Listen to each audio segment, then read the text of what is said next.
গজারিয়া বাড়িঘর ভাঙচুর লুটপাট ঘটনায় জিতু লারি সহ আসামি 25 জনকে আসামি করা হয়েছে। ওসমান গনি, মুন্সিগঞ্জ প্রতিনিধির ভিডিওচিত্রে বিস্তারিত।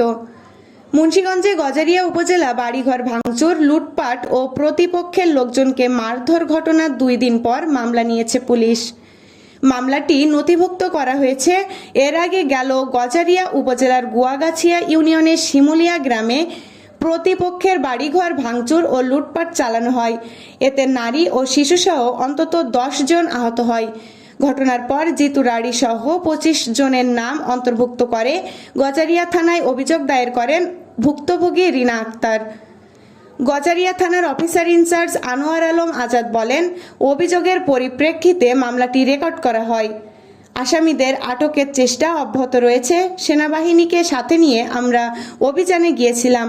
কাউকে আটক করা সম্ভব না হলেও জনগণের উদ্দেশ্যে এটি একটি স্পষ্ট বার্তা। অপরাধ যেই করুক তাকে আইনের আওতায় আনা হবে, কাউকেই ছাড় দেওয়া হবে না।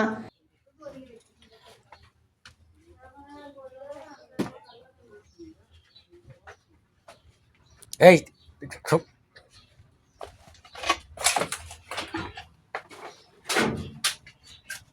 কি আছে না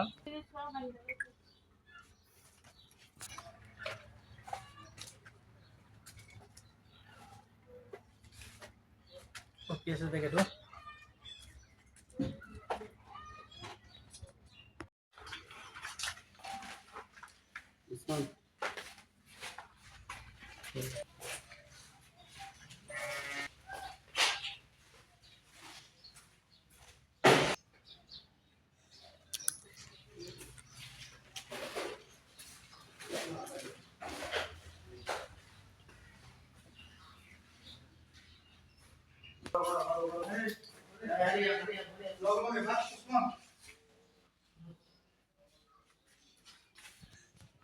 এবি নিউজ ডেস্ক রিপোর্ট।